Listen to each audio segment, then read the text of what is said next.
Italy में travel agent अपने ही पाकिस्तानी भाइयों के साथ हाथ कर गया। इटली के शहर नापोली में ट्रैवल एजेंट लाखों यूरो ले उड़ा। तफसीलात के मुताबिक कैसर महमूद रजा नामी ट्रैवल एजेंट ने गुज़श्ता 1 साल से लूना ब्यागी के नाम से ट्रैवल एजेंसी बना रखी थी।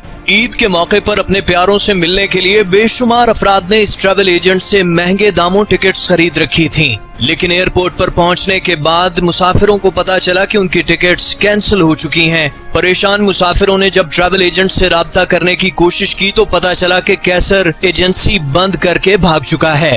कैसर महमूद रजा के इस फ्रॉड का सिर्फ पाकिस्तानी कम्युनिटी ही नहीं बल्कि दीगर मुमालिक से ताल्लुक रखने वाले अफराद भी इसका शिकार हुए हैं। मकामी अफराद का कहना है कि इससे पहले भी बहुत से ट्रैवल एजेंट लोगों के पैसे लेकर गायब हो चुके हैं, जिनका अभी तक कोई पता नहीं चल सका। इस तरह के जराइम पेशा अफराद के खिलाफ मुनासिब कार्रवाई न होने पर पाकिस्तानी कम्युनिटी शदीद तशवीश का शिकार है और उनका मुतालबा है कि इन जराइम पेशा अफराद को जल्द अज जल्द गिरफ्तार करके सख्त कार्रवाई की जाए ताकि आइंदा कोई इस तरह का फ्रॉड न कर सके।